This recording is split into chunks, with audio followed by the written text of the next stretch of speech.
ಇವಾಗ ನಾವು ಹಜಾರಾರಾಮ ಟೆಂಪಲಿಗೆ ಬಂದಿದ್ದೀವಿ. ಹಜಾರ ರಾಮಚಂದ್ರ ಟೆಂಪಲ್ 1416 ಇನ್ಸ್ಕ್ರಿಪ್ಷನ್ ಇದೆ ಅಂತ ಇಲ್ಲಿ. ಮತ್ತು ಇದು ಕೃಷ್ಣದೇವರಾಯರದು ಪೂಜೆ ದಿವಸಾಲು ಪೂಜೆಗೆ ಕಟ್ಟಿಸಿದ್ದಂತೆ. ಕೃಷ್ಣದೇವರಾಯರಲ್ಲ, ಬೇರೆ ಯಾರು ಅದು ದಿವಸಾಲು ಪೂಜೆಗೆ ಅಂತ ಕಟ್ಟಿಸಿದ್ದಂತೆ. ಇದರಲ್ಲಿ ಗರ್ಭಗೃಹ, ಅಂತರಾಳ, ರಂಗಮಂಟಪ ಎಲ್ಲ ಇದಂತೆ. 1416 ಕಟ್ಟಿಸಿದ್ದು. ಕ್ವೀನ್ ಅನ್ನಲಾದೇವಿ ಅಂತ ಇನ್ಸ್ಕ್ರಿಪ್ಷನ್ ಇತ್ತಂತೆ, ಅದರಿಂದ ಗೊತ್ತಾಗಿರೋ 1416 ಕಟ್ಟಿಸಿದ್ದು.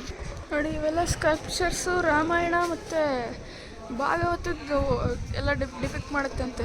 ಇವೆಲ್ಲ ನೋಡಿ, ಮೇಲ್ಗಡೆ ನೋಡಿ ಎಲ್ಲ ಒಡೆದೋಗ್ಬಿಟ್ಟಿದೆ, ಮಕ್ಕನೇ ಒಡೆದಾಗ್ಬಿಟ್ಟಿದ್ದಾರೆ.